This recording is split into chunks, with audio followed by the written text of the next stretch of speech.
Bismillahirrahmanirrahim. Assalamualaikum warahmatullahi wabarakatuh.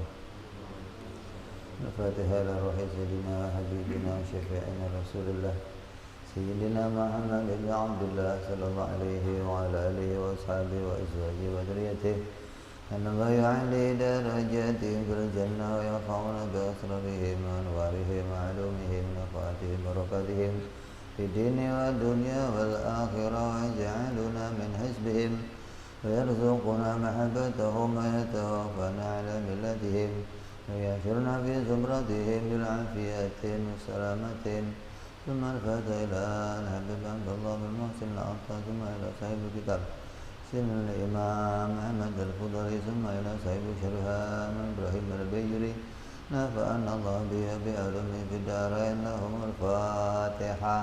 أعوذ بالله من الشيطان الرجيم. بسم الله الرحمن الرحيم. الحمد لله رب العالمين الرحمن الرحيم مالك يوم الدين إياك نعبد وإياك نستعين اهدنا الصراط المستقيم صراط الذين أنعمت عليهم غير المغضوب عليهم ولا الضالين آمين. بسم الله الرحمن الرحيم. نويت تعلما وتعليما وتذكرا وتذكرا والنفع والانتفاع والإفادة والاستفادة والحث على التمسك بكتاب الله وسنة رسول الله صلى الله عليه وسلم والدعاء إلى الهدى والدلالة على الخير ابتغاء مرضاته وقربه وثوابه وحسن الخاتمة مع اللطف والعافية وصلاح العاقبة. بسم الله الرحمن الرحيم. الحمد لله رب العالمين. الصلاة والسلام على أشرف الأنبياء والمرسلين سيدنا وحبيبنا وشفيعنا ومولانا محمد وعلى آله وصحبه أجمعين. أما بعد، قال مصنف الكتاب حضرة الشيخ محمد محمد الفضلي ثم على سيب شرها من إبراهيم البيجري نفعنا الله بعلمه في الدارين. اللهم افتح قلوبنا فتوح العارفين وبحكمتك وانصر علينا برحمتك يا أرحم الراحمين. إلى أن قال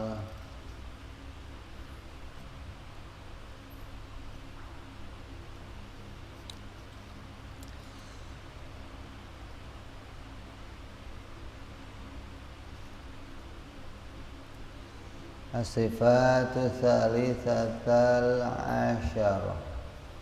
Sifat yang ke-13 min sifatihi ta'ala al-kalam, yaitu sifat kalam. Wajib Allah berbicara, wajib Allah itu berkata-kata. Wahia, sifat kalam itu adalah sifatun qadimatun qaimatun bidzati ta'ala, sifat yang berdiri pada zatnya Allah. Kalam adalah sifat yang berdiri pada zatnya Allah.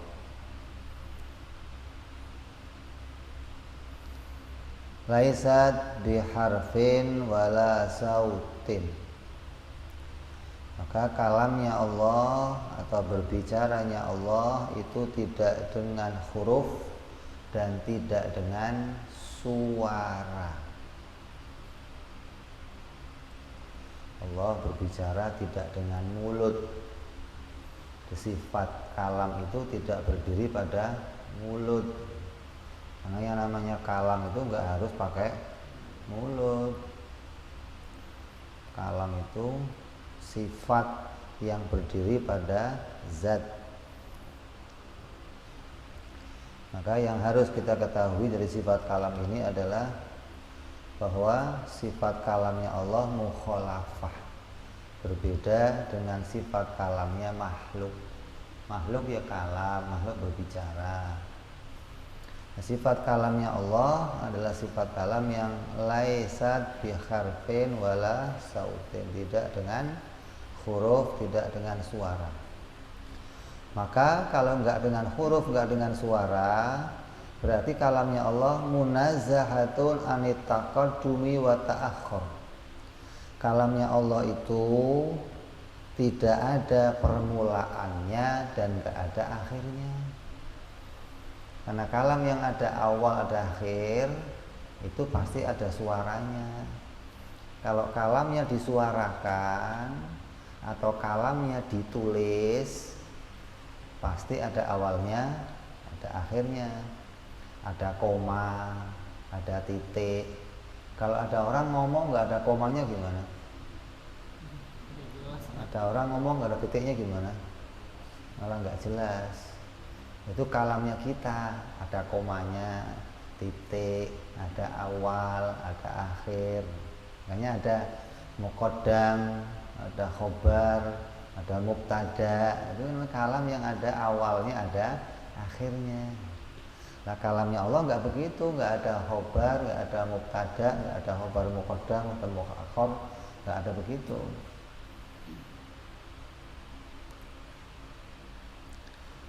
Wa munazahatun anit taqaddumi wa ta'akhuri wal i'rabi. Dan kalamnya Allah juga nggak ada i'rabnya. I'rab itu apa? Taghyirul awakhiril kalim, perubahan akhirnya kalimat. Kadang disebut Allahu, Allaha, Allahi, ada Zaidun, Zaidin, Zaidan. Ini perubahan. Berarti kalam yang begitu kalam yang mengalami perubahan. Kalamnya Allah nggak mengalami perubahan. Wal bina, bina itu susunan katanya. Ada apa? Ada sulasi, ada rubai, ada sulasi mujarrad, ada rubai. Kalau Indonesia itu ada makan, makanlah, makanan. Ini asal dasarnya makan, tapi makannya bisa berubah jadi apa? Makanan. Bisa jadi makanlah, dimakan. Jadi mengalami perubahan. Kalamnya Allah nggak begitu, nggak ada kalam yang mengalami perubahan. Bi khilafi kalamil hawadis, beda dengan kalamnya makhluk, beda dengan kalamnya perkara yang baru. Kalau kalam yang baru ya pasti ada awal, ada akhir. Ada orang ngomong nggak pakai titik malah nggak bisa dipahami ngomong apa, ngomong aja. Ngomong nggak pakai koma lu, ngomong koma dong titik biar paham orang.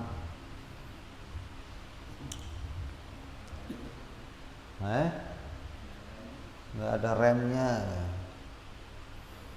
Berarti kalamnya Allah kalam terus, ya nggak terus. Kalau kalam terus itu cerewet, berarti ngomong aja. Maka kalamnya Allah nanti kita akan jelaskan kalam yang wahid. Kalau kalamnya kita bukan kalam yang wahid, kalam yang tersusun-susun. Karena kalau kalam yang pakai huruf itu pasti ada susunan abjad, alif, ba, ta, a, b, c. Mau pakai bahasa Cina, mau pakai bahasa apa. Nah kalamnya Allah nggak pakai bahasa, Allah ngomongnya bahasa Arab, ya enggak. Indonesia, ya enggak. Kenapa? Kalau pakai bahasa Indonesia ya ada alif ba ta, apa ada ABC.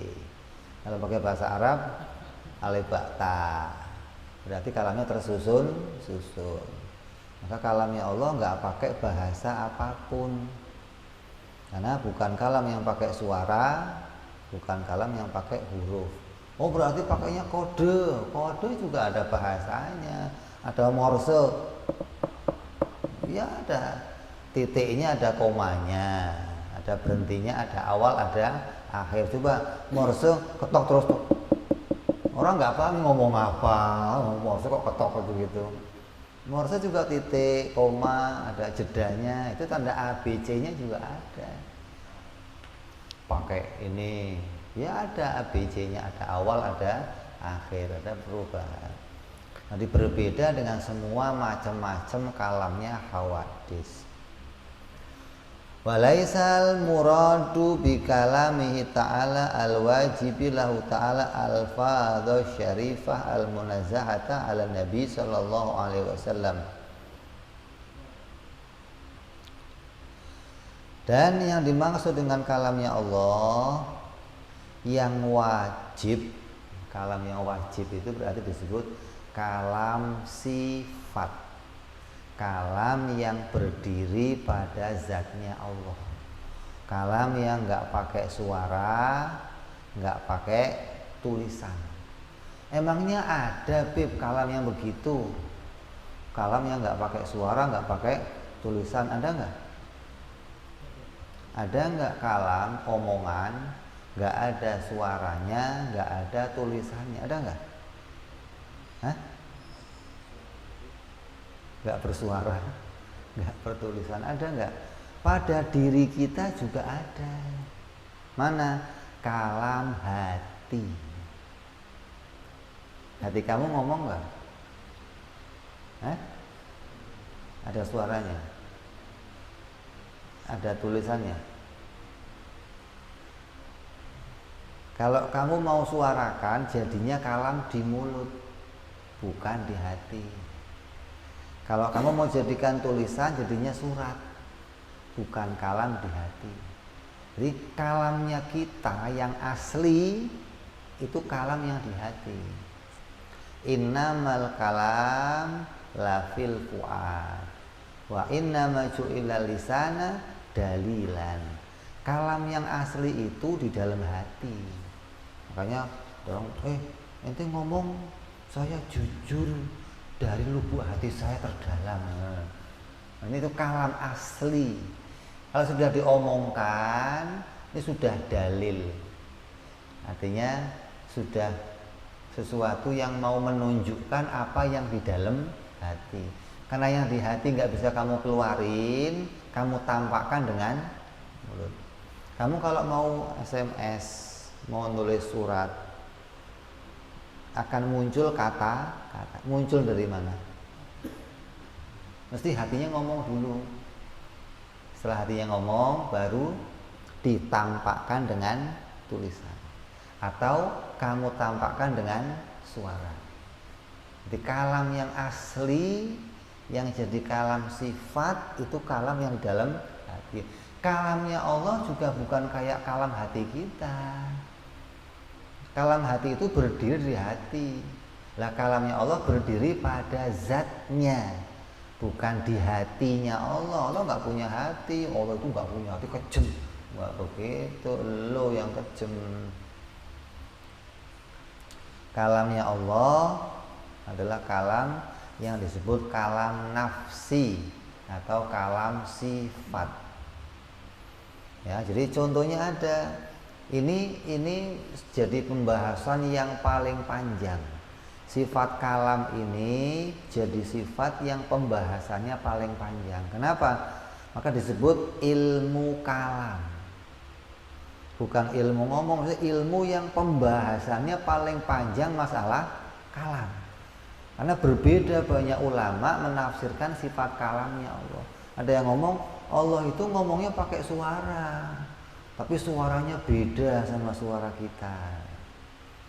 Allah itu ngomongnya pakai tulisan, tapi tulisannya beda sama tulisan kita. Ini pendapat orang-orang di luar Ahlus Sunnah wal Jamaah. Jadi banyak tuh. Ada lagi yang ngomong Allah mah nggak punya sifat kalam loh. Kalau Allah nggak punya sifat kalam, berarti Allah nggak bisa menunjukkan sesuatu. Kalam itu kerjanya apa? Kalam itu kerjanya menunjukkan. Bisa menunjukkan sesuatu, memberi petunjuk sesuatu, itu namanya kalam. Dia berbicara, maknanya sedang menunjukkan sesuatu. Kalau kamu mendapati satu petunjuk, contoh, kamu di jalan, ketemu tulisan P di silang. Petunjuk apa yang kamu terima? Yang ngomong siapa? Yang ngomong? Memang polisi ngomongnya begitu. itu petunjuk.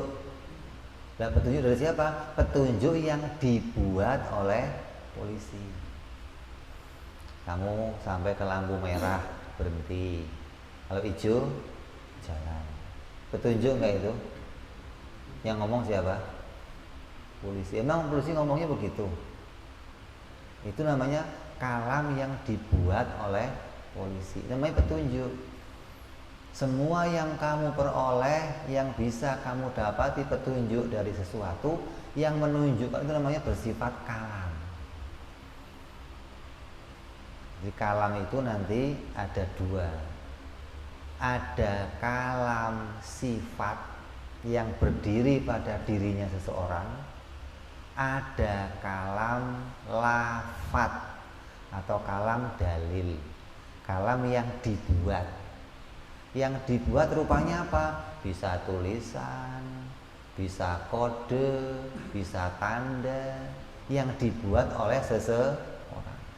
Ketika orang itu membuat sesuatu, kamu paham, berarti kamu dapat petunjuk dari omongannya seseorang yang dia buat. Gitu loh.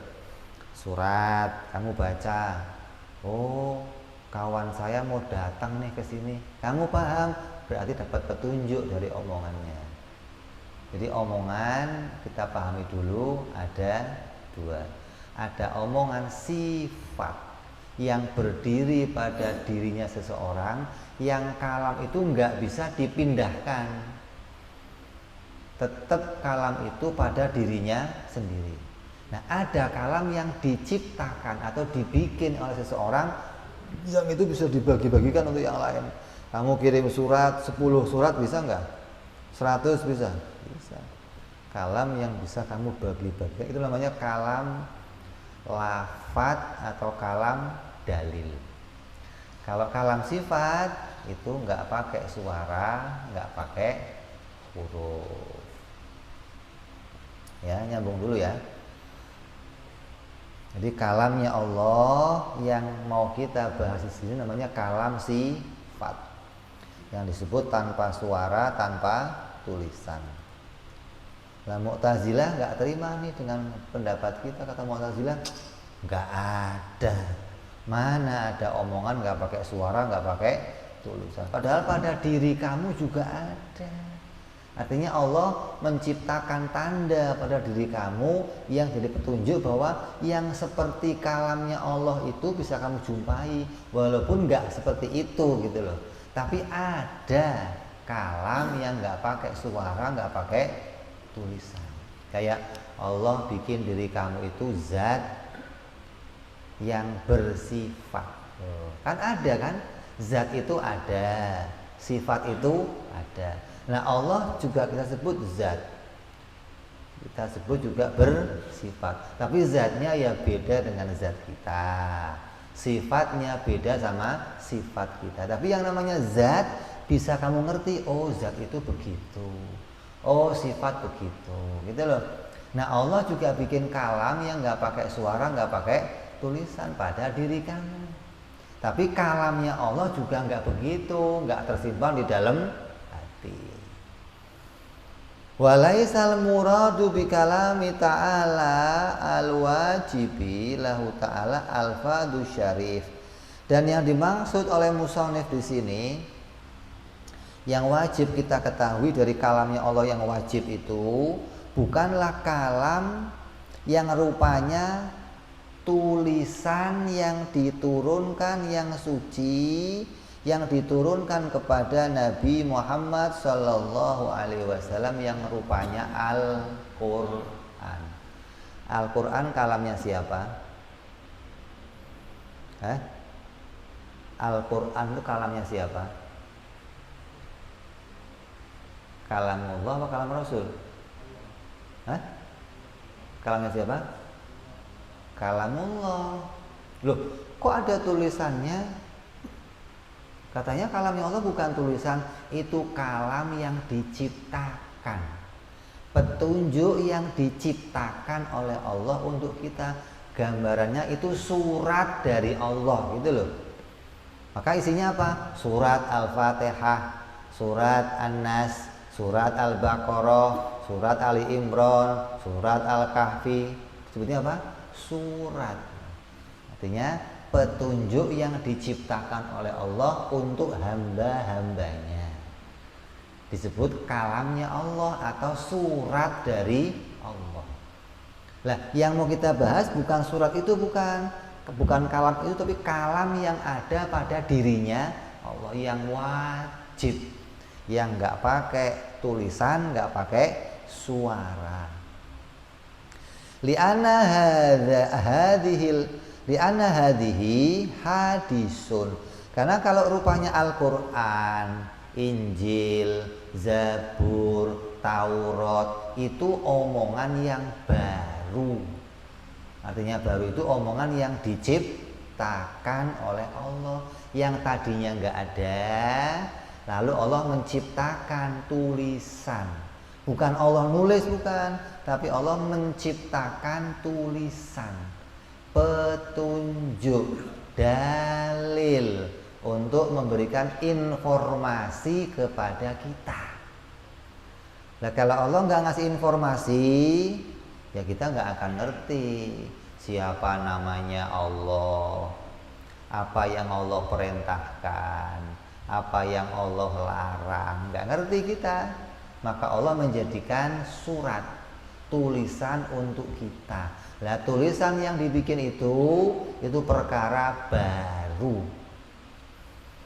Wasifatul qaimatu bidzati ta'ala qadimatun.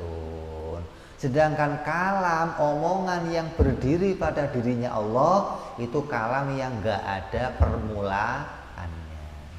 Tapi kalau kalam yang rupanya Al-Quran, Injil, Zabur, Taurat, Mushaf yang banyak lainnya, itu kalam yang baru. Artinya kalam yang diciptakan. Nyambung enggak? Jadi kalam ada berapa? Ada dua. Ada kalam sifat yang berdiri pada zatnya Allah. Ada kalam lafat, kalam yang diciptakan.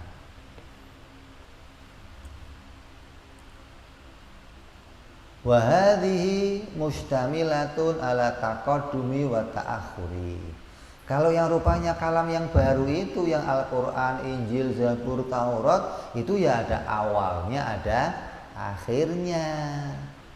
Makanya Quran itu ada juznya, ada surat, ada ayat. Tiap ayat titik berhenti, ganti ayat lain berhenti, ganti ayat lain berhenti. Kenapa? Kalau nggak pakai titik malah nggak bisa dipahami. Coba ngomong dari awal alif sampai ini ngomong apa?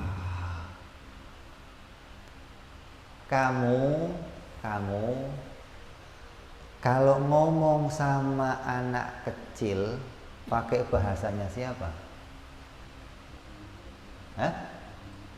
Bisa nggak anak kecil kamu ajak ngomong pakai bahasa orang tua? Makanya kadang ada orang tua ngomong sama anak kecil ikut-ikut pelu. Karena ngikutin bahasanya biar anak kecilnya itu paham gitu loh. Nah, Allah ngasih omongan untuk kita, ya pasti pakai bahasanya kita, biar kitanya paham yang dimaui Allah gitu loh.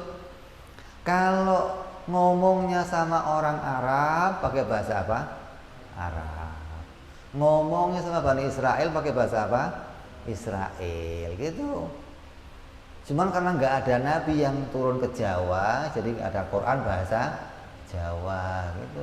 Kalau ada nabi yang turun ke Jawa, ya Qurannya bahasa Jawa gitu. Jadi jangan diomong Quran itu ya kalamnya Allah, kalam aslinya Allah. Bukan, itu bukan kalam asli, itu kalam yang diciptakan. Surat yang dibuat oleh Allah dengan bahasa kita agar kita paham gitu. Makanya ada awalnya, ada titiknya, ada komanya, ada akhirnya gitu. Ya, jadi Quran yang diturunkan kepada Nabi Muhammad itu adalah kalam yang baru, yang ada awal, ada akhir, ada i'rab, ada surat, ada ayat. Wasifatul qadimatu khaliyatun an jami'i dzalika. Kalau sifat yang berdiri pada zatnya Allah, kalam yang qadim, kalam nafsi, ya nggak ada begitunya semua, nggak ada awal, nggak ada akhir. Kenapa? Karena kalamnya Allah itu kalam yang wahid. Kalam wahidnya bagaimana? Kalam wahid itu dengan satu kalam semua informasi ada di dalamnya. Ini kalam yang nggak ada duanya. Kita kalau mau ngasih satu informasi butuh ngomong berkali-kali. Saya mau ke pasar beli jagung. Ini untuk ngasih satu informasi ngomongnya berkali-kali. Itu kalam yang tersusun-susun namanya. Nah, kalamnya Allah yang sifat nggak begitu. Semua informasi dikalam oleh Allah dengan satu omongan. Kok bisa? Bisa karena omongannya nggak pakai suara, nggak pakai tulisan gitu. Kalau ngomongnya pakai suara tulisan pasti nggak bisa. Coba kamu ngomong 10 tapi sekali ngomong coba. Bisa? Hah?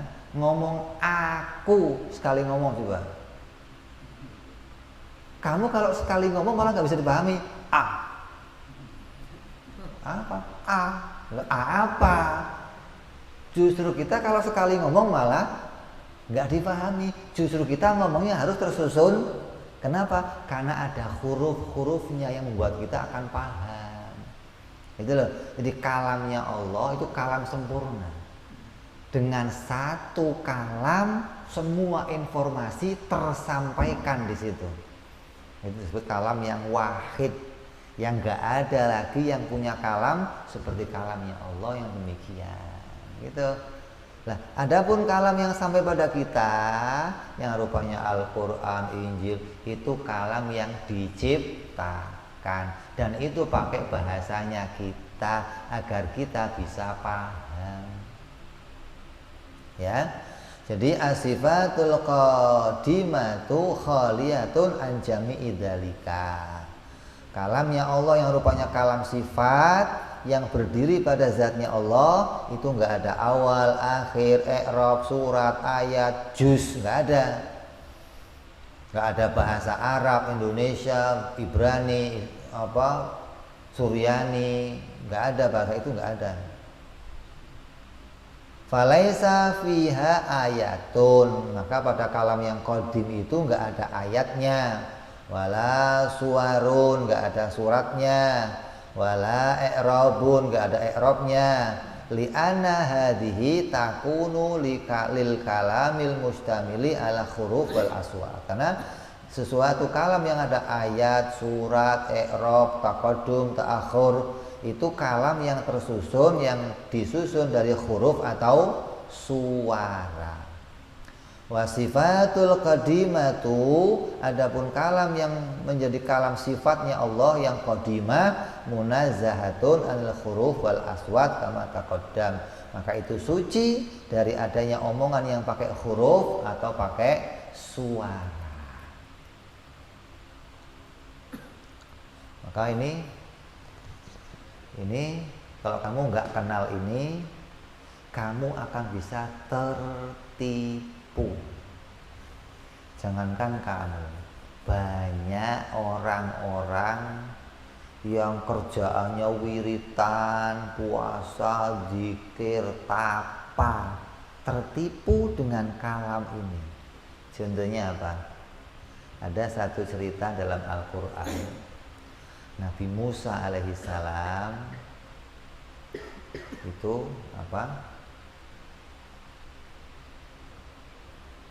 dari tempat mertuanya mau pulang ke kampung halamannya Mesir, ngajak istrinya. Sampai di Gunung Sinai,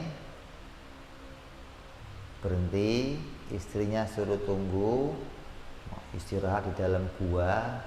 suasana dingin. Nabi Musa melihat api dari jauh, ngomong, tunggu sini, saya mau ambil api itu, nanti kita menghangatkan diri pakai api. Begitu disamperin apinya ngomong, Musa, saya Allah. Gimana aja? Musa, saya Allah. Apinya itu nggak nempel di sesuatu, nggak, ya ngambang aja begitu. Nabi Musa karena kenal sama kalamnya Allah yang nggak pakai suara, nggak pakai tulisan, tahu ini Allah yang ngomong. Bukan Allah berubah jadi api, bukan. Wahyu itu turun dengan 3 cara. Yang pertama, wahyu turun dibawa melalui malaikat Jibril. Jibril datang nyampein wahyu ke para nabi, para rasul. Nih Allah nyampein begini perintahnya, begini larangannya. Oh ya, nih semua nabi mendapat itu tuh, kedatangan malaikat Jibril. Yang kedua, Allah ngomong min warail hijab, dari belakang hijab. Contohnya belakang hijab tadi ada api, tiba-tiba dari belakang api itu muncul kalamnya Allah. Berarti Allah ngomong dari belakang api, bukan Allah jadi api, bukan. Bapak Allah jadi api ngomong, nggak begitu. Kayak kamu ke rumah saya deh, ketok-ketok pintu, Bib, Assalamualaikum. Dari belakang pintu saya ngomong, tunggu, duduk dulu. Kamu nggak lihat saya, bukan saya jadi pintu kan, bukan. Saya ngomong dari belakang. Kamu yang kenal omongan saya, oh Habib pesen suruh duduk, gitu loh. Yang kenal omongan saya akan tahu. Oh, lah yang nggak kenal, ini ngomong siapa? Kok suruh duduk aja, tunggu aja lah. Mungkin Habib lagi di dalam, karena nggak kenal kalamnya saya. Lah, berita dalam Al-Quran itu juga dibaca sama iblis. Iblis itu juga baca Quran, nggak kamu doang. Kamu malah kadang setahun sekali baca Quran. Iblis ngerti Quran. Maka iblis seringkali nyamar, berubah jadi api. Kalau iblis berubah jadi Allah kan nggak mungkin. Iblis berubah jadi api, mendatangi orang-orang yang ahli wiritan, ahli zikir, yang kepingin deket sama Allah. Tahu-tahu datang api, yang apinya begitu indah, terus ngomong, fulan, saya Allah. Wah.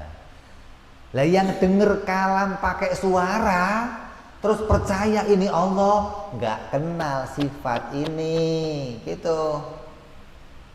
Tertipu dia. Mestinya api itu datang, muncul kalamnya, tapi kalamnya nggak pakai suara, nggak pakai tulisan, gitu mestinya. Maka itu berarti kalamnya Allah yang asli itu ditampakkan kepada hambanya. Berarti Allah ngomong dari belakang hijab. Lah, pernah ada api muncul pada Tuan Syekh Abdul Qadir Jailani radhiyallahu an qaddasallahu sirrahu. Kata setannya apa? Abdul Qadir, saya Allah. Mulai sekarang yang saya perintahkan untuk kamu nggak usah kamu kerjakan lagi. Yang saya larang-larang bebas kamu kerjakan. Dan nanti kamu akan saya masukkan surga duluan. Kira-kira kalau datangnya ke ente gimana? Seneng, bebas saya, nggak usah sholat lagi, mau ngapain aja bebas. Seneng nggak? Dasar otaknya otak picik dasarnya. Kayak anak kita lah, anak kamu kalau disuruh sekolah semangat apa males? Harus dipecut dulu, diiming-imingin duit dulu baru berangkat Tiba-tiba mau berangkat sekolah, kepala sekolahnya tenang, kamu libur nggak usah berangkat. Seneng nggak kira-kira? Wah pulang pak, kok pak kepala sekolah tadi ngomong saya nggak usah sekolah sulit. Wah, itu begitu tuh, cocok sama nafsunya gitu loh. Lah sayang ketemunya Syekh Abdul Qadir yang niat ibadahnya itu sudah lurus, hingga nggak mungkin Tuhan ini diambil sendalnya dilempar, minggat ente setan, hilang setannya. Nggak lama muncul lagi setannya. Abdul Qadir, kamu kok tahu saya bukan Allah? Ya tahu ente, pakai suara, pakai tulisan, ngomongnya bersuara begitu, masa saya nggak tahu? Saya kenal kalamnya Allah, nggak suara, nggak tulisan. Tuh, untungnya kamu ngaji ini akan bisa bedain, kamu nggak tertipu. Jadi kalau ada orang kok tapa dapat wangsit ngomong, setelah pulang dari wangsitnya malah nggak ibadah, ketemu setan tadi dia. Gitu aja sudah. Kenapa? Nabi Muhammad Sallallahu Alaihi Wasallam manusia yang paling mulia, manusia paling agung, pemimpinnya semua nabi, sampai meninggal dia sholat. Kok ada tiba-tiba orang bukan apa-apa, saya sekarang udah nggak usah sholat. Ente nggak usah sholat, lah ente siapa? Wali bukan, nabi bukan, kok tiba-tiba nggak usah? Kenapa? Saya udah ketemu sama Allah. Mesti ketemunya setan.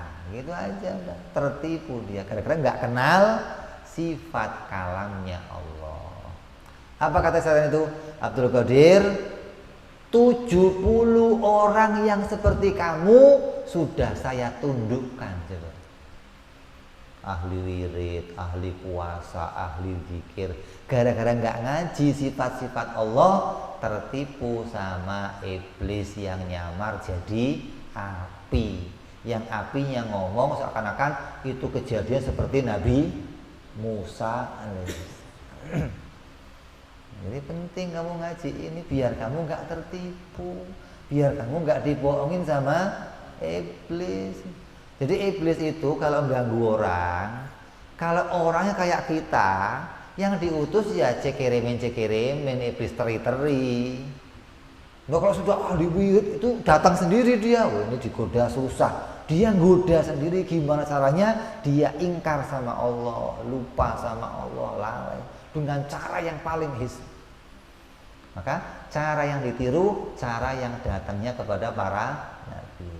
Jadi yang pertama melalui malaikat Jibril, yang kedua min warail hijab, yang ketiga langsung jumpa sama Allah. Ini yang paling tinggi siapa? Nabi kita Muhammad Sallallahu Alaihi Wasallam. Isra Mi'raj, ketemu langsung sama Allah, diajak ngomong sama Allah, sholat. Ya Allah, itu wahyu yang paling tinggi. Yang lainnya lewat malaikat Jibril atau min warail hijab, ya. Kalau kamu nggak kenal sifat ini, kamu pasti gampang ditipu. Ya kayak kamu ke rumah saya aja lah, kamu belum pernah ketemu saya, nggak tahu suara saya, ketok-ketok, Habibnya pergi, Habibnya pergi nggak ada, padahal suara saya. Karena kamu nggak kenal saya, tertipu, gitu. Jadi jangan sampai enggak kenal sifat-sifat Allah. Walaisa hadhil alfatu syarifah dalatan ani sifatil qadimati bimakna anna sifatal qadimata tufhamu minha. Maka jangan kamu salah sangka, jangan kamu anggap bahwa tulisan-tulisan yang ada pada Al-Quran, Injil, Zabur, Taurat itu adalah omongannya aslinya Allah, bukan. Tapi omongan yang ditulis, yang diciptakan oleh Allah. Kayak tadi kamu ketemu di jalan, P disilang. Apa tandanya? Itu omongan siapa? Emang polisi begitu ngomongnya? Kan enggak, itu omongan yang dibikin sama polisi. Jangan kamu anggap polisi ngomongnya begitu. Bukan begitu. Terus bagaimana? Bal ma yufhamu min hadil alfat musawi lima yufhamu min sifatil qadimah. Yang kamu pahami dari tulisan itu, dari lafaz itu sama dengan yang difahami dari kalamnya Pak Polisi. Andai kamu ketemu polisi, itu maksud saya dilarang parkir.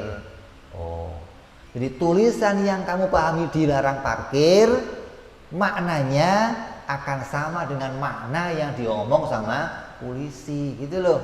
Bukan omongan polisi begitu, bukan. Maka dikatakan lauku sifa anil hijab wa sami'naha, apabila kamu itu nanti dibukakan hijab dan bisa mendengar langsung, melihat kalamnya Allah, kamu akan memahami apa yang kamu pahami dari Al-Quran, gitu loh. Quran namanya begini, ya ayyuhalladzina amanu kutiba alaikumusiyam, hei orang mukmin, diwajibkan kamu puasa. Tulisan-tulisan itu membawa paham, oh saya diperintah puasa. Kalau kamu ketemu Allah dan melihat kalamnya Allah, kamu akan jumpa omongan yang isi omongannya merintahin kamu untuk puasa, gitu loh. Tapi dalam bentuk yang berbeda, tapi maknanya sama, gitu maksudnya. Di makna yang dipahami sama. Dilarang parkir. Kalau kamu ketemu polisi, polisinya ngomong, makna yang diomong polisi akan sama dengan makna yang dituliskan di rambu-rambunya Pak Polisi. Ada S, apalagi P. Banyak rambu-rambu yang ditulis sama polisi yang kamu bisa paham. Oh, dengan rambu-rambu ini kamu bisa enak. Oh, di sini boleh berhenti. Oh, di sini nggak boleh. Hingga kamu nggak terkena satu pelanggaran. Gitu loh. Quran yang 30 juz itu isinya berita-berita dari Allah, yang maknanya bisa kamu pahami. Oh, la taqrabu zina. Oh, saya dilarang zina.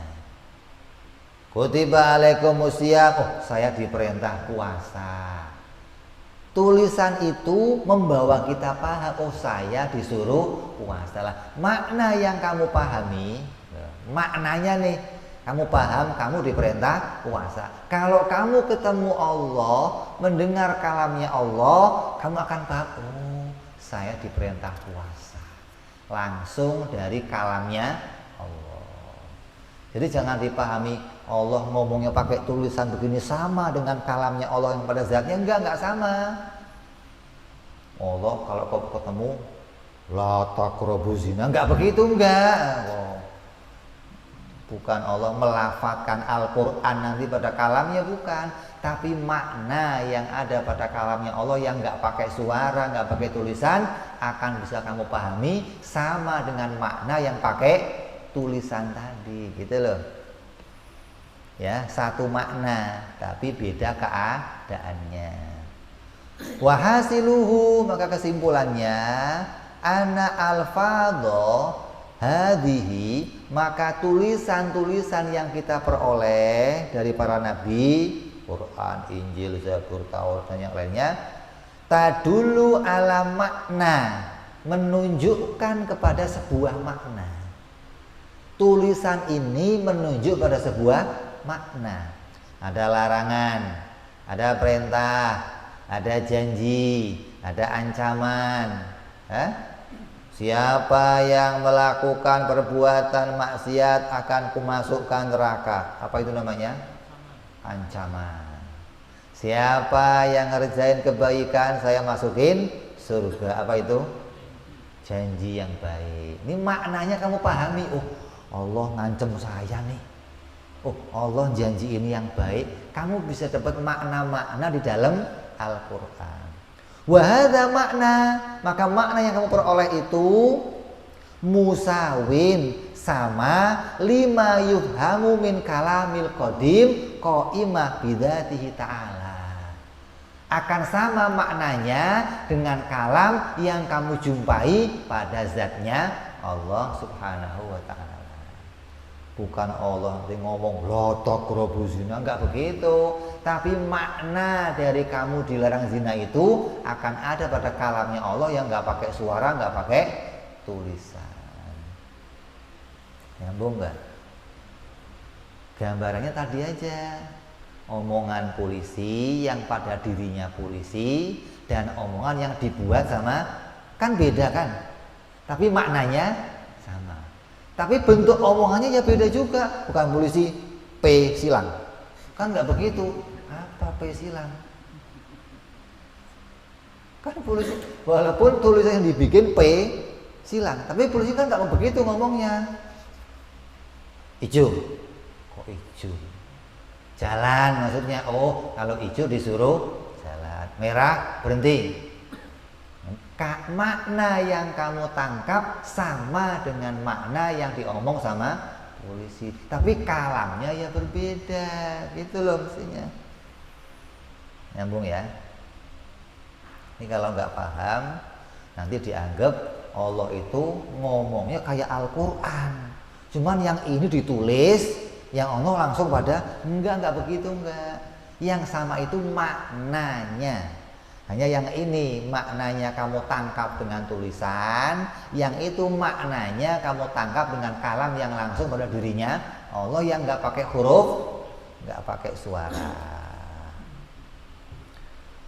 Fahris ala hadzal farqi fa innahu yaghludu fihi katsirun. Maka peliharalah dirimu, jaga dirimu dari kedua perbedaan ini. Sesungguhnya banyak orang keliru tentang ini. Sampai ngomong ini kalam suci, omongannya Allah diturunkan. Masa ada omongan Allah diturunkan? Mana bisa kalamnya Allah diturunkan? Wong kalam pada sifat kok diturunkan? Sifatnya hilang dong, berarti gimana sih? Banyak orang keliru. Kalau kamu kok nggak jeli-jeli tentang masalah ini, nanti akan menyamakan antara omongan yang baru yang dibuat Allah dengan omongan yang ada pada dirinya Allah. Jadi kalam ada dua, kalam sifat dan kalam lafat atau kalam dalil. Kalam sifat itu qadim, nggak berawal, yang nggak suara, nggak tulisan. Kalam dalil, kalam lafat ini baru, rupanya berupa tulisan atau suara, gitu. Ya. Terus wa yusamma kullu minasifatil qadimah wal alfadhi syarifah Qur'anan. Dan dinamakan setiap dari sifat yang qadimah, kalamnya Allah yang qadimah, dan lafat-lafat yang rupanya Al-Quran yang diturunkan disebut Qur'anan atau disebut kalam Allah. Boleh. Quran ini disebut kalamullah, boleh. Yang ada pada sifatnya Allah disebut kalamullah, boleh. Namanya sama.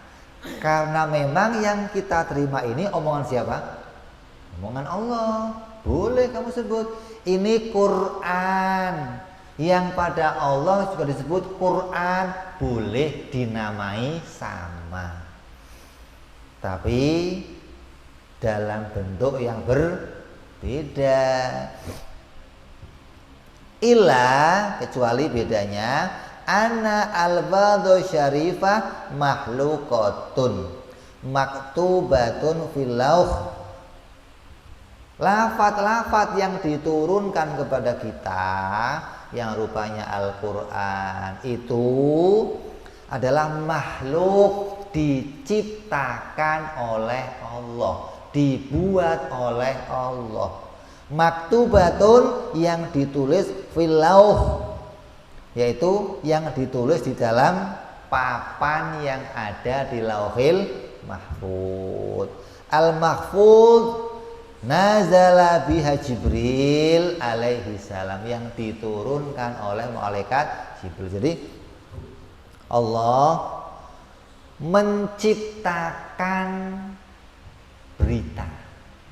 Di mana beritanya? Diciptakan di Lauhil Mahfuz, papan yang terjaga.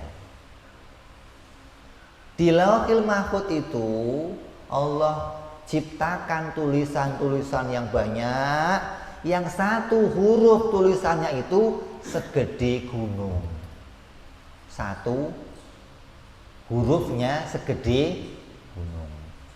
Lah kalau di dalam papan itu kok menulis semua berita tentang makhluk, kira-kira papannya seberapa? Dunia nggak cukup untuk nulis informasi tentang makhluk. Injil di situ, Zabur di situ, Taurat di situ, Quran di situ.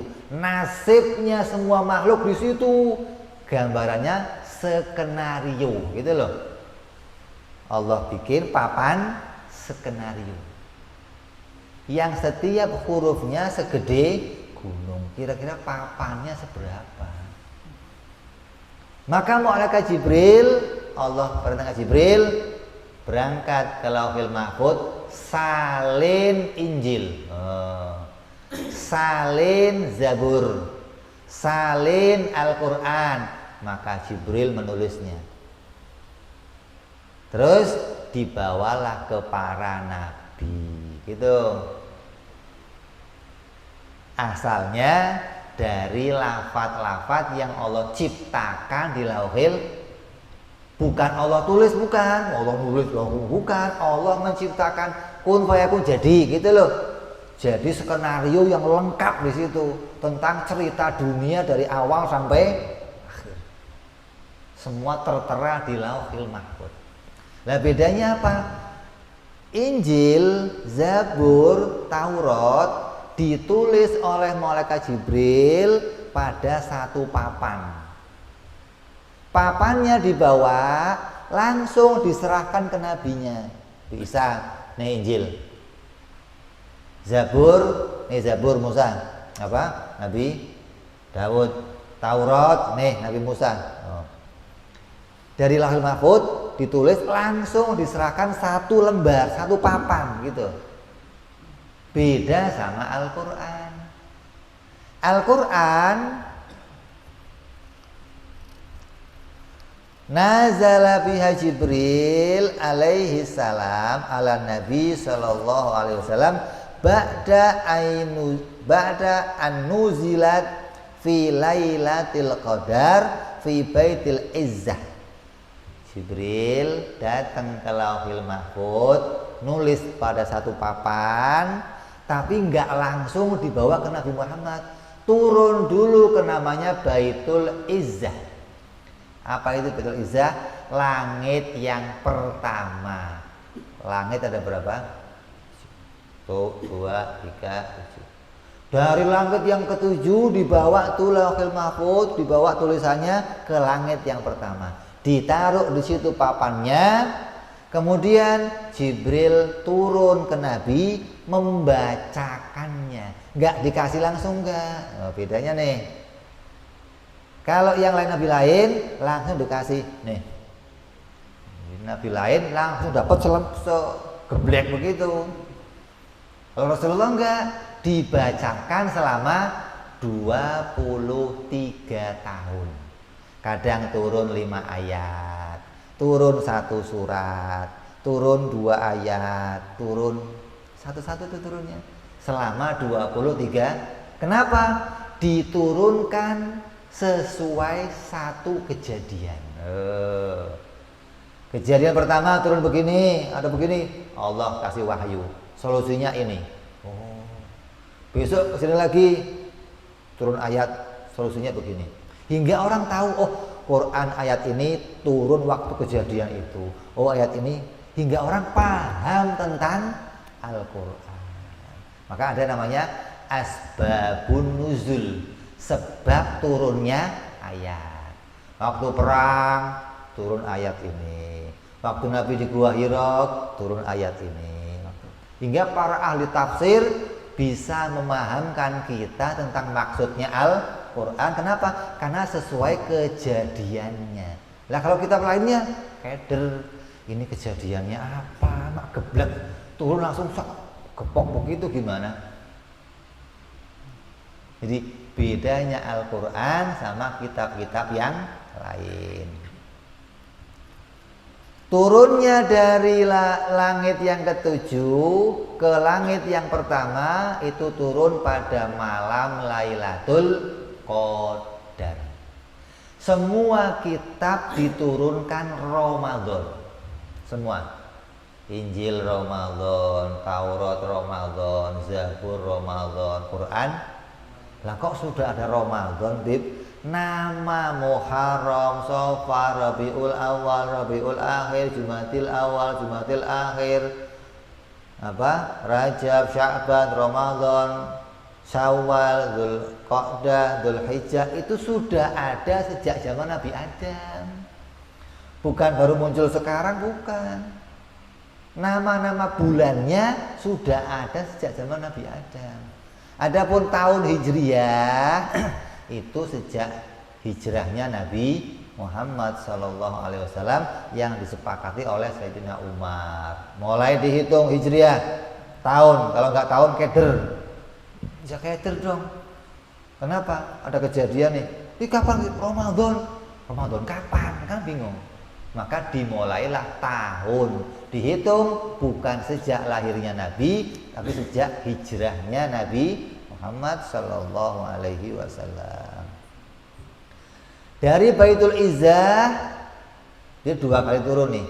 Langit ketujuh Lauhil Mahfuz turun ke Baitul Izzah. Langit pertama malam Lailatul Qadar. Turun lagi ke Nabi Muhammad, namanya Nuzulul Quran. Ada 2 kan? Kita kan merayakan 17 Ramadan sebagai Nuzulul. Itu ulama khilaf. Ada yang enggak 17, ada yang 21, ada yang ngomong 23, ada yang ngomong awal Ramadan, ada yang ngomong kapan aja boleh, yang penting turun dibawa oleh malaikat Jibril dari langit pertama dibacakan ke Nabi Muhammad. Makanya yang pertama turun apa? Suratnya apa? Ayatnya apa? Iqra. Baca. Baca. Iqra. Ada qiraah sama tilawah. Beda nih. Bahasa Arabnya luas. Kalau tilawah itu baca pakai teks. Itu tilawah. Kalau qiraah baca nggak pakai teks. Itu. Lah, Nabi suruh baca. Nabi bilang baca apa? Yang mau dibaca apa? Maka malaikat Jibril menuntunnya, Iqra bismi rabbikal ladzi khalaq, khalaqal insana min 'alaq. Iqra. Maka Nabi menirukan bacaannya tanpa teks. Itu loh maksudnya. Jadi malaikat Jibril bukan ngasih teks sama Nabi, baca, enggak. Maka bahasanya Iqra, bukan tilawah, bukan. Maka ada tilawatil Quran, ada qiraatil Quran. Kita nih. Maka Nabi disuruh baca, ngikutin bacaannya malaikat Jibril tanpa teks. Teksnya yang pegang malaikat Jibril. Nabi suruh ngikutin baca. Setelah Nabi baca, selesai, Jibrilnya pulang, Nabi menyampaikan pada umatnya, dibacakan lagi. Nggak pakai teks. Sahabat disuruh nulis, tulis. Maka jadilah Al-Quran yang kita pegang sekarang ini hasil ditulis sama sahabat apa yang dibacakan dari Nabi Muhammad Sallallahu Alaihi Wasallam. ya. Jadi Quran turun 2 kali. Langit ketujuh, langit pertama baru ke Nabi Muhammad dibacakan oleh malaikat Jibril, bukan diserahkan. Fi lailatul qadar fi baitil izzah mahalun fi sama'i dunya kutibat fi suhufin wa wudi'at fihi. Tuh, yang ditulis oleh malaikat Jibril dalam lembaran-lembaran yang diletakkan pada langit yang ke-1. Qila nuzilat fi baitil izzah daf'atan wahidah. Ada yang mengatakan turun ke Baitul Izzah dalam bentuk 1 lembar, terserah mau selembar, mau 2 lembar, mau 3 lembar, yang penting diturunkan dari langit ke-7 ke langit yang pertama. Summa nuzilat alaihi salatu wassalam fi 20 sanah. Maka dari situ diturunkan ke Rasulullah dalam tempo 20 tahun, ada yang ngomong 23 tahun, wakilah khamsina wa isrin 25 tahun.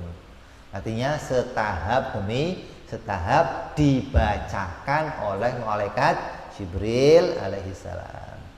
Wakilah, ada yang mengatakan lagi, kana yunazalu fi baitil izzah fi lailatul qadar.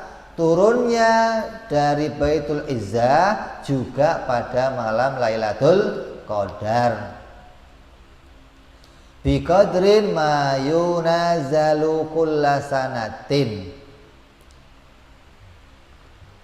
Mengatakan, oh dari Baitul Izzah stoknya diturunkan. Setahun ini akan turun berapa ayat nih? Diambil. Turun ke Rasulullah, dibacakan 1 persatu. Oh, selesai tahun ini, ambil lagi itu tahun depan, bacain lagi. Selesai tahun ini, ambil lagi stoknya untuk tahun depan lagi. Terus begitu sampai habisnya lembaran-lembaran di Baitul Izzah. Walam yunazal fi Baitul Izzah daf'atan wahidatan, dan bukan turun ke Baitul Izzah 1 lembar sekaligus, tapi berlembar. Lembar ini ada pendapat yang banyak tentang bagaimana caranya Al-Quran diturunkan. Waladhi nuzila alaihi salatu wassalam al-lafdu wa makna. Yang diturunkan ke Rasulullah itu apa bentuknya? Oh, bentuknya 2. Lafadznya, tulisannya, dan maknanya sekalian. Jibril turun, nyampain Iqra, dibacakan lafadznya Iqra, alif, qaf, ra. Terus maknanya disampaikan, ini pengertiannya gini Muhammad. Oh iya. Jadi maknanya datang dari Allah, lafadznya datang dari Allah. Wakila, ada yang mengatakan lagi, nuzila alaihi makna faqat. Ada yang mengatakan, oh turunnya bentuknya maknanya doang, lafadznya tulisan Iqra, itu yang ngarang Nabi Muhammad sendiri. Ini 2 pendapatnya ulama. Tapi kita pakai pendapat yang pertama, turunnya 2. Lafadznya langsung dari Allah, maknanya pun disampaikan dari Allah ke Nabi Muhammad sallallahu alaihi wasallam. Waqtalafal qailuna bihadza, maka berselisih para ulama tentang pendapat ini, bahwa yang diturunkan maknanya saja, ulama banyak yang nggak cocok.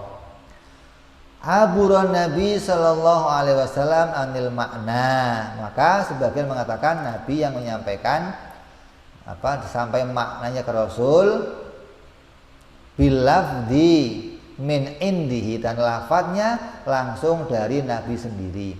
Wakila alladzi abura anha Jibril alaihissalam, mengatakan oh lafadznya dari malaikat Jibril alaihissalam. Kita nggak begitu, kita pakai pendapat dua-duanya diturunkan lewat malaikat Jibril, maknanya, dan makanya beda nih.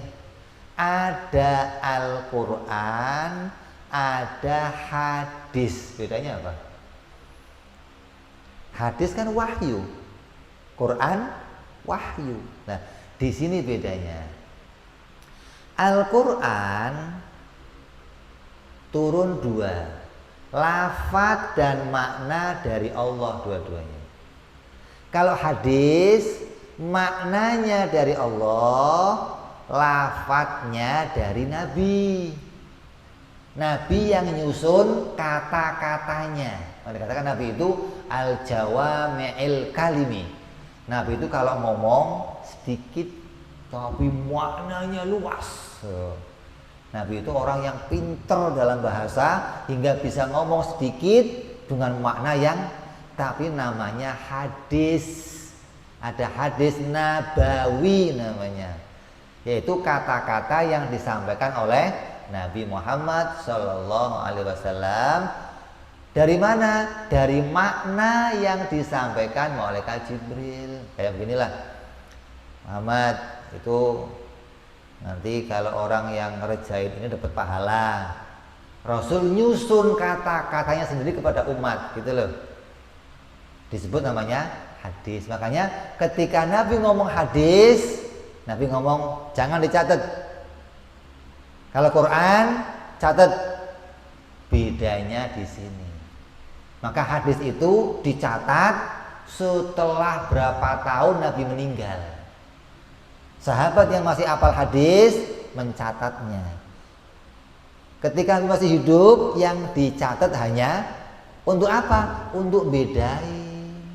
Kalau semua dicatat, nanti keder yang Quran mana, yang hadis mana, gitu loh. Dan setelah Nabi perintahin catat, maka sahabat tahu, oh yang tercatat ini semua namanya Al-Quran. Baru setelah itu, karena orang takut lupa hadis, ulama mulai mencatat hadis-hadis Nabi. Mulailah muncul, ada hadis Muwatta Imam Malik, ada hadis Bukhari, Muslim, tercatat tuh mulai. Itu setelah meninggalnya Nabi Muhammad SAW. Kalau Quran, sejak nabinya hidup langsung dibacakan, catat. Makanya kitab yang paling otentik sekarang hanya kitab Al-Quran. Kenapa? Karena teksnya langsung dari Nabi, dicatat sahabat, dikumpulkan, dibikin buku asli. Dan buku aslinya sampai sekarang masih ada. Bukan ini karangan sahabat, bukan. Buku aslinya, teks aslinya masih ada. Yang ditulis sahabat yang menclok-menclok sudah dibuang. Semua disalin dalam satu buku, dicetak dan dikirimkan ke sono 3 cetakan. Masih ada sampai sekarang kitab otentiknya, gitu loh. Kalau Injil, Zabur, Taurat udah nggak ada, kitab otentiknya nggak ada, kitab aslinya nggak ada. Kenapa? Ketika Nabi Musa pulang dari Gunung Tur Sina, dapat Taurat, ngelihat umatnya udah pada nyembah patung emas. Nabi Musa marah, dibanting, Tauratnya pecah, berantakan. Susun lagi sama sahabat-sahabatnya. Terus meninggal Nabi Musa, dibakar habis. Hingga orang Yahudi beberapa tahun nggak punya kitab suci.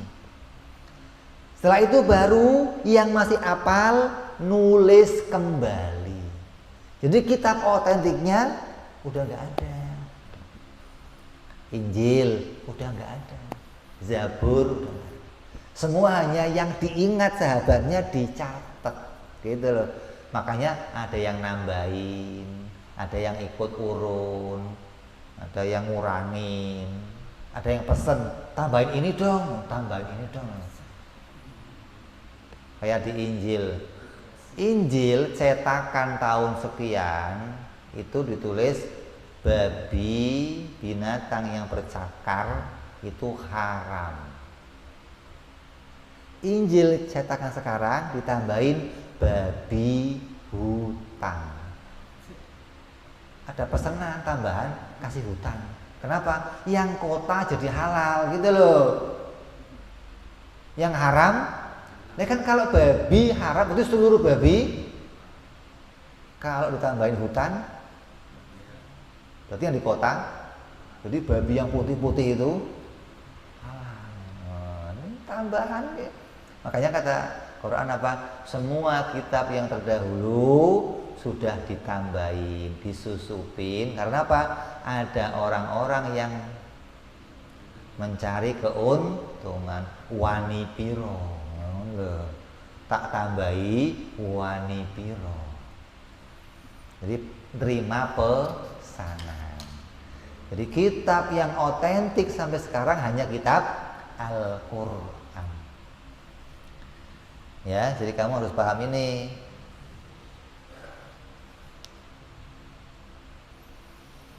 Ada hadis, ada Al-Quran. Kalau hadis, makanya banyak pemalsu hadis. Kenapa?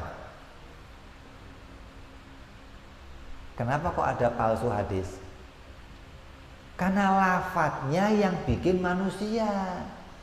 Kalau manusia bikin lafadz, manusia lain ya juga bisa niruin gitu loh. Makanya banyak hadis palsu, banyak. Kenapa? Ada orang-orang yang merekayasa seakan-akan ini hadis dari Nabi. Nabi ngomongnya begini. Palsu. Gitu loh. Nah kalau Quran nggak ada Quran palsu. Kamu tambahin 1 titik aja orang tahu. Kamu tambahin 1 alif aja orang tahu. Kenapa? Banyak penghafal Al-Quran yang menjaga Al-Quran sampai sekarang. Apalagi sekarang zamannya komputer. Kamu masuk ke komputer nih, muncul nunnya sekian huruf jumlahnya, alifnya sekian huruf, kok tambah? Nah, salah Quran, kamu salah nih, ketahuan sekarang. Qafnya ada sekian, ainnya ada sekian, haknya terdata semua. Hingga sahabat mengerti jelas Quran ini nggak mungkin bisa dipalsukan, nggak ada yang bisa nambahin. Dari dulu sampai sekarang nggak akan ada Quran cetakan baru, nggak ada. Quran ya 1 edisi, nggak ada Quran edisi terbaru, nggak ada. Beda sama terjemah Al-Quran. Dulu pakai ejaannya ejaan lama, sekarang ya muncul tuh cetakan baru terjemah Quran. Tapi kalau Qurannya yang asli pakai bahasa Arab nggak ada edisi baru, nggak ada. Dari zaman ono, zaman sekarang nanti ya itu doang sudah. Nggak ada Quran mau di Arab, mau di Amerika, mau di Inggris, 1 kitab, 1 tulisan, hurufnya sama, titiknya sama, alifnya sama, baknya sama, nggak ada yang berbeda. Wa tahqiqu annaha nuzilat lafdhan wa makna. Dan yang benar, yang paling nyata, Quran itu diturunkan lafadz dan maknanya. Wabil jumlati, maka dengan sejumlah keterangan, fasifatul qadimah al-qaimatu bidzati ta'ala qadimatun laisat biharfin wala sautin. Maka kita sudah bisa menjelaskan, sudah bisa paham, kalam ada 2. Kalam sifat yang ada pada dirinya Allah, dan ada kalam lafadz yang bisa diturunkan. Wastaskalal mu'tazilah. Nah ini baru diomong nih. Dan mu'tazilah, orang-orang di luar ahli sunnah, muskil, bingung. Wujuda kalam min ghairi hurufin, ada omongan yang nggak ada hurufnya. Masa Allah ngomong nggak pakai huruf? Lah ngomong gimana kalau nggak ada hurufnya, nggak ada alifnya, nggak ada baknya, ngomongnya gimana? Fa ajaba ahlu sunnah, maka ahlu sunnah menjawab bi anna hadisan nafsi kalamun yatakallamu bihi syahsun fi nafsihi min ghairi harfin wala sautin. Dalam diri manusia juga ada namanya kalam hati yang nggak ada suaranya, nggak ada tulisannya, tapi tetap kalamnya Allah mukhalafah, nggak seperti itu. Itu hanya gambaran bahwa ada sebuah omongan yang nggak suara, nggak tulisan. Faqad wujida kalamun min ghairi harfin wala sautin. Dan kita telah tahu bahwa ada yang Allah ciptakan omongan dalam diri kita yang nggak pakai suara, nggak pakai tulisan. Maka ulama ngomong apa? Innal kalama la fil fuadi wa inna ma ju'ilal lisanu 'alal fuadi dalilan. Sungguhnya kalam yang benar-benar asli jadi kalamnya manusia itu ada dalam hati. Dan lidah itu hanyalah dijadikan sebagai dalil atas apa-apa yang ada di dalam hati.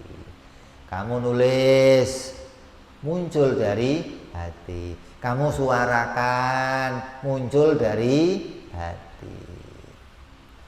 Walaisa muradu ahli sunnati tashbiha kalami ta'ala bihadisin nafsi. Dan yang dimaksud ahli sunnah menyatakan bahwa ada omongan pada manusia yang rupanya kalam hati, itu juga nggak pakai huruf, nggak pakai suara. Tapi bukan ahli sunnah menyamakan kalamnya Allah dengan kalamnya makhluk. Li'anna kalamu ta'ala godimatun. Adapun kalamnya Allah itu godimah, nggak berawal. Wa hadisan nafsi hadisun. Adapun kalamnya makhluk itu baru.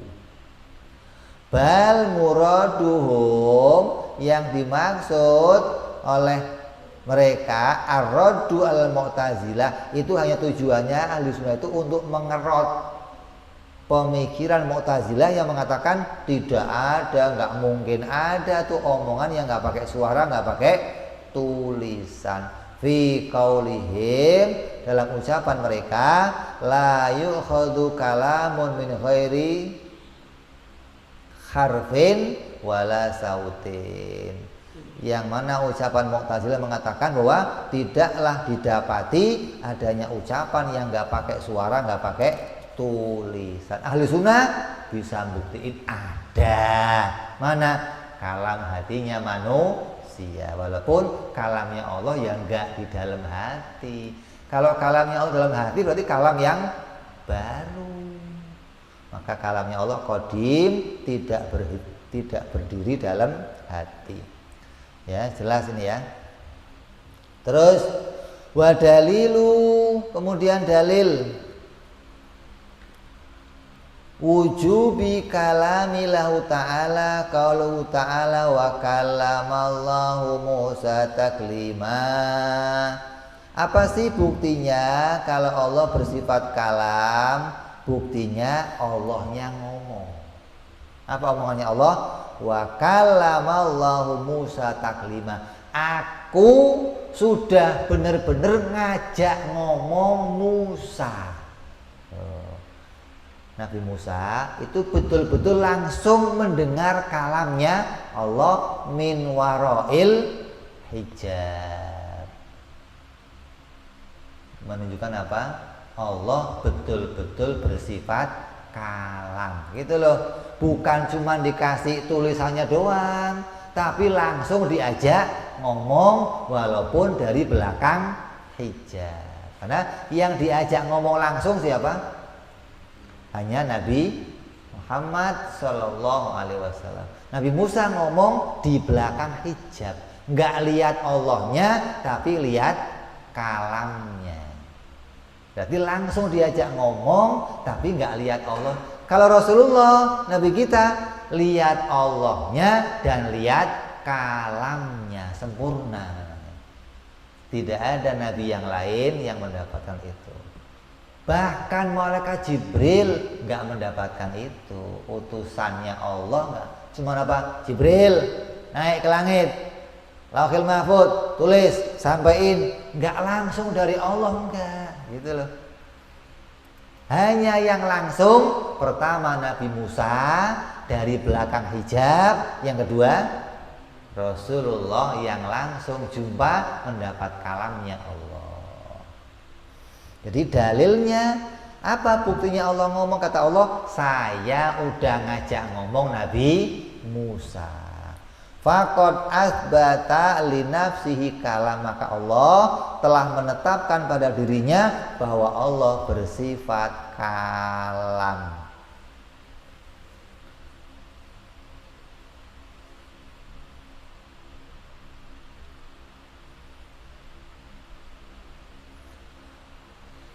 Mu'tazilah nafsiri ayat tadi wa kalamallahu Musa taklima, ditafsiri apa? Oh, Allah itu menciptakan omongan pada jirim.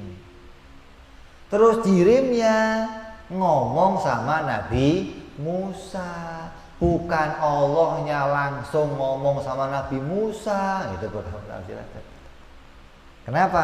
Karena Mu'tazilah menolak sifat kalam. Allah itu nggak ngomong.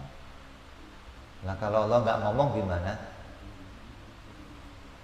Oh, makhluknya aja ngomong, masa Allahnya nggak ngomong? Lu bagaimana? Sempurna makhluk dari Allah dong. Makhluknya aja punya kalam, kok Allahnya nggak punya? Gimana? Nah, terus petunjuk yang kita peroleh dari mana? Oh, Allah menciptakan kalam, dirinya nggak punya kalam. Mana bisa coba ente? Ada orang nggak punya sifat kalam tapi bisa? Ada? Kalau ada surat, kamu nemu surat nih, yang pertama terpikir apa? Yang ngomong siapa? Masih begitu dong. Masa ada omongan nggak ada yang gimana? Jadi ahli sunnah tetap meyakini Allah pada dirinya bersifat kalam. Bukan pada dirinya nggak ada kalam, tapi Allah menciptakan. Itu bukan imannya ahli sunnah wal jamaah. Pahami nih, bedakan antara pemahaman ahli sunnah dan pemahaman Mu'tazilah. Wal kalamu yata'allaku bima yata'allaku bil ilm. Dan kalam itu menyampaikan, atau kerjanya kalam itu menunjukkan sesuatu, menginformasikan sesuatu. Apa yang Allah informasikan? Yang Allah informasikan segala yang ada di ilmunya. Coba ente bisa nggak ngomong satu hal yang kamu belum tahu? Coba apa? Nggak tahu. Itu nggak tahu, itu kamu tahu.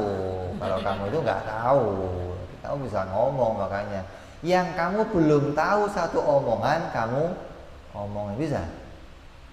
Setiap omongan sumbernya apa? Ilmu.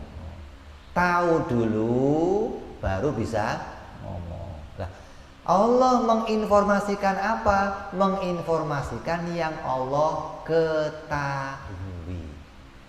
Yang Allah ketahui apa? Segala sesuatu yang wajib, yang mustahil, dan yang jaiz. Berarti semua yang wajib, yang mustahil, yang jaiz diomong sama Allah. Mu'tazilah begini ngomongnya, loh sebelum ada makhluk Allah ngomong sama siapa? Masa ngomong sendiri? Ngomong sendiri katanya. Lo kira orang gila ngomong sendiri? Saya mau nanya, kamu kalau lagi nggak ada temennya, hati kamu ngomong nggak? Ngomong nggak? Ngomong siapa? Gila dong lo. Gimana sih? Ngomong itu nggak harus ngomong sama yang lain. Ngomong itu sifat sempurnanya dirinya seseorang. Karena dia ada ilmunya, maka ada sifat ngomongnya. Yang diomong apa? Yang dia ketahui. Kamu lihat matahari, hatinya ngomong, matahari indah benar. Tandanya kamu tahu dan kamu punya sifat sempurna, sifat ngomong. Ada rumah bagus, apalagi lihat cewek cantik, kalau jadi istri saya gimana? Ngomong nggak hatinya? Ngomong sama siapa? Gila dong lo.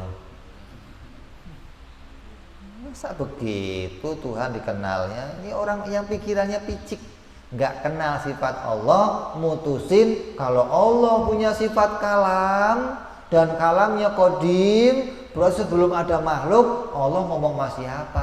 Ngomong itu bukan omong-omongan, beda nih. Sifat kalam hati itu nggak butuh orang lain untuk diajak ngomong. Kalau mulut butuh orang. Kalau kamu ngomong di mulut sendirian gimana? Nah ini baru, lu udah waras kan? Kalau kalam hati kamu, kalam sifat, nggak butuh orang lain. Kalau kalam mulut untuk ditunjukkan pada orang. Nah kalau untuk diri kamu sendiri, nggak butuh mulut ngomong. Cukup omongan hati kamu menunjukkan yang kamu ketahui. Nyambung. Jadi Mu'tazilah ini pikirannya nggak seluas pikirannya orang-orang ahlu sunnah wal jamaah. Yang Allah omong apa? Yang wajib, yang mustahil, yang jaiz. Contohnya omongan wajib apa? Allah ngomong anallah la ilaha illa ana. Saya adalah Allah, tidak ada Tuhan lain selain aku. Itu omongan yang wajib namanya. Ngomong tentang sifat-sifat dirinya sendiri. Yang kedua, omongan mustahil. Apa? Allah bicara hal yang tidak mungkin pada dirinya. Apa? Lam yalid walam yulad. Aku enggak butuh anak, aku enggak diperanakkan. Walam yakun lahu kufuwan ahad. La ta'khudhuhu sinatun wala naum. Aku ini enggak butuh, aku itu enggak pernah tidur, enggak pernah ngantuk. Itu Allah bicara hal yang tidak mungkin pada dirinya. Gitu loh. Dua hal diomong Allah ini. Allah tahu yang wajib pada dirinya maka diomong. Allah tahu yang mustahil juga diomong. Wong kamu aja kalau ngaca, kamu mandi ngaca, lihat diri kamu, ada putihnya di rambut saya. Kamu omong nggak? Yang kamu tahu kamu omong. Wah, tahunya saya ganteng loh, Masya Allah. Kamu omong nggak? Allah begitu ngomong tentang sifat-sifat yang ada pada dirinya. Yang mustahil, yang gak mungkin pada dirinya, ya diomong oleh Allah. Yang ketiga, Allah ngomong yang jaiz. Apa itu? Tentang perkara yang diciptakannya. Saya akan bikin makhluk, saya akan ciptakan matahari, siang malam. Itu Allah ngomong tentang yang ada pada makhluknya. Jadi yang wajib pada dirinya diomong, yang mustahil diomong, yang jaiz. Jadi Quran 30 juz itu isinya 3. Omongan wajib, omongan mustahil, omongan jaiz. 3 doang. Kalau kamu kok nggak ngerti wajib, mustahil, jaiz, kamu nggak ngerti Al-Quran nggak? Ini ngomong apa Allah ini? Oh ini kalam yang wajib. Qul huwallahu ahad. Hukumnya apa? Wajib. Allahus samad apa? Wajib. Lam yalid, mustahil. Walam yulad, walam yakun lahu. Hukumnya apa? Mattakhadallahu waladan wala sahibatan. Allah itu enggak butuh teman, enggak butuh istri, enggak butuh anak. Apa itu? Mustahil. Wa ma khalaqtul jinna wal insa illa liya'budun. Ngomong apa itu? Jaiz. 3 doang omongan, 3 doang. Karena sesuatu yang bisa diketahui cuman 3. Sesuatu yang wajib, yang mustahil. Jadi kamu kalau baca Al-Quran, kok nggak ngerti Arab, terjemahnya kamu baca, kamu akan tahu, oh ini omongan yang wajib nih. Oh ini yang mustahil nih. Oh ini yang jaiz nih. Gitu. Lakin ta'alluqul ilmi biha ta'alluqul inkisyaf. Bedanya apa sih? Kerjanya ilmu sama kerjanya ngomong. Ilmu itu kerjanya apa? Mendeteksi. Cara gampangnya nih, kalau omongan informasi, gitu beda nih. Kalau ilmu itu menangkap sesuatu, kalau omongan menyampaikan sesuatu, gitu. Jadi diri kamu punya dua sifat. Ilmu kamu memahami sesuatu, omongan kamu menyampaikan yang kamu pahami, gitu. Dua-dua sifat tuh. Maka ilmu dan omongan gandengan, nggak bisa pisah. Yang diomong pasti di ilmu. Yang di ilmu pasti diomong. Nggak ada yang lain, nggak ada. Makanya saya ngomong Allah itu nggak punya rahasia. Rahasia itu apa? Sesuatu yang diketahui tapi nggak disebutkan, nggak ada. Semua yang Allah ketahui diomong pada dirinya sendiri. Makanya Allah nggak ada pada dirinya rahasia. Rahasia itu maknanya Allah menciptakan pada hambanya, boleh. Kayak apa? Ada yang diberitakan pada malaikat, tapi kita nggak dikasih berita. Tentang apa? Malaikat, nanti kalau ada orang yang nggak sholat mati, masukin sini, giniin, gituin. Kita tahu nggak? Begitu masuk kubur, rahasia ilahi. Wah, muncul tuh. Ada orang di kubur teriak-teriak, kuburnya ambles. Bikin kuburan, pakainya papan, papannya miring. Nah, papan kan berapa tahun doang ambles. Kalau ambles hancur ya kuburnya ambles. Itu pikirannya kuburnya ambles, ya ambles, mau papannya ambles. Kok bingung itu ada kuburan ambles. Makanya orang kalau mau bikin kuburan dirapihin, setelah sekian tahun, setelah ambles, uruk lagi baru nah, itu nggak ambles lagi. Kenapa? Papannya sudah. Coba kamu cor begitu loh, kalau sudah masuk kubur dicor, nanti nggak ambles nggak. Kalau pakainya papan ya busuk, ambles. Kalau ambles fitnah, wah lu disiksa di kubur. Suudzon aja gitu. Makanya orang Arab kalau bikin lahat, kalau kita kan bikin lahat begitu, ya. Kalau orang Arab enggak bikinnya begini, masukin, pojokin, uruk semua, nggak ada amblesnya. Jadi digerowongi sininya, masukin mayatnya ke sono, tutup baru. Nah, kita kan nggak begini, atasnya kasih papan. Atau yang nggak merepot, lempeng, pojokin, papannya miring. Nah, ini cara-cara orang beda-beda. Gitu. Makanya kalau yang pakai papan miring rawan ambles, kecuali kamu cor miring. Nah. Jadi ilmu sama kalam satu paket, nggak bisa dipisahkan. Kalau ada ilmunya pasti ngomong, kalau ngomong pasti ilmu. Lah kalau ada ngomong, orang ngomong nih, tapi nggak ada ilmunya, namanya apa? Ngelindur. Ada nggak? Ada. Kamu tidur ngoceh, ngomong apa? Ngomong apa?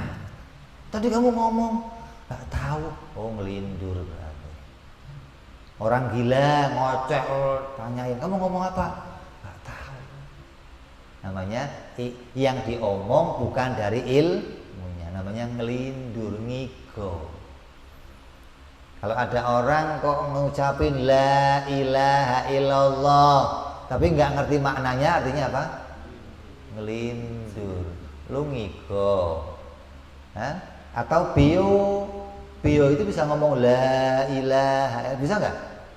Kulhu bisa, Fatihah bisa, tapi ngerti bio? Kalau kamu kok begitu kayak bio. Jangan kayak bio, jadi orang. Kenapa? Punya ilmu dan ngerti yang di ngomong la ilaha illallah ngerti, Muhammad Rasulullah ngerti, gitu. Kenapa? Karena ada ilmunya. Jadi kalau ilmu kerjanya yang kasyifu, bimana annaha munkasyifatun lahu ta'ala, menyingkap segala sesuatu, memahami segala sesuatu bi ilmihi. Wa ta'alluqul kalam biha ta'alluqu dalalah. Kalau omongan kalam kerjanya apa? Menyampaikan atau menginformasikan sesuatu, bermakna anahu lau kusyifa anal hijab wa sami'na kalamal qadim la fahimnaha minhu. Kalau kamu dibuka hijab melihat Allah, kamu akan dapat informasi dari kalamnya Allah Subhanahu wa ta'ala. Ini bicara tentang ta'aluknya ilmu dan kalam satu paket. Tiap ada ilmu pasti ada kalam pasti ada ilmu. Di sini nggak diomong lebih lanjut tentang ta'aluknya kalam. Ada berapa? 3. Ada ta'aluk suluhil qadim, ada ta'aluk tanzizil qadim, suluhil qadim, dan tanzizil hudus. Kalam ada 3 ta'aluk harusnya. Kalam tanzizil qadim yang bagaimana? Kalamnya Allah yang berkaitan sama dirinya sendiri yang wajib dan yang mustahil. Terus yang berkaitan sama janji dan ancaman. Nanti kalau saya punya makhluk yang maksiat akan saya beginikan. Itu kalam yang tentang dirinya, yang wajib, mustahil, dan jaiz. Adapun kalam yang kaitan sama perintah dan larangan ada 2. Kalau perintah larangan itu belum diberlakukan, namanya suluhil qadim. Kalau perintah larangan diberlakukan, namanya tanzizil hudus, gitu. Di kalam ada 3 ta'aluk. Tanzizil qadim yang kaitan sama apa? Yang wajib, mustahil, jaiz, selain perintah dan larangan. Kalau perintah larangan, yang pertama namanya suluhil qadim. Perintah larangan yang belum diberlakukan. Contohnya apa? Kamu bawa tulisan dilarang merokok. Kamu jalan, orang yang lihat matiin rokok enggak? Kenapa? Belum ditempelin, namanya belum diberlakukan. Kalau sudah ditempel di pom bensin, baru masuk dilarang rokok lu. Jadi ada 2 kalam nih yang kaitan sama perintah dan larangan. Ada yang suluhi, belum diberlakukan. Kayak apa? Kalamnya Allah sebelum kita balik, anak kecil. Walaupun ada perintah sholat, perintah puasa, dia nggak ada urusannya. Kenapa? Belum diberlakukan. Setelah dia balik dewasa, baru diberlakukan perintah sholat, puasa. Ya, ini sebatas inilah kita wajib tahu tentang sifat kalamnya Allah Subhanahu wa ta'ala. Mudah-mudahan kita diberikan paham oleh Allah, dibukakan hatinya, bisa terus punya paham seperti pahamnya ahlu sunnah wal jamaah sampai hari kematian kita, mati dalam keadaan selamat dunia sampai akhirat. Amin ya rabbal ala hadhihi niyyah wa ala niyatin sholih wa ila hadratin nabi. Al-Fatihah. A'udzu billahi minasyaitonir rajim. Bismillahirrahmanirrahim. Alhamdulillahirabbil alamin arrahmanir rahim maliki yaumiddin. Iyyaka na'budu wa iyyaka nasta'in ihdinas siratal mustaqim siratal ladzina an'amta 'alaihim ghairil maghdubi 'alaihim waladdallin. Amin. Ya Rabbana i'tarafna bi anna naqtarafna وأننا أسرفنا على لظى أشرفنا فتب علينا توبة تغفر لكل حوبة واستر لنا عوراتي وآمن روعاتي واغفر لوالدينا ربي ومولودينا والأهل والإخوان وسائر الحلان كل ذي محبة أو جيرة أو صحبة المسلمين أجمع أمين ربي اسمع فضلا وجودا منا باكتساب منا بالمصطفى رسولي نضى بكل سولي صلى وسلم ربي عليه عد الحبي وآله وصحبه عدد طاسي صحبي والحمد لله في البدء والتنهي وأنا ربك رب العزة عما يصفون وسلام على المرسلين الحمد لله رب العالمين. Assalamualaikum warahmatullahi wabarakatuh.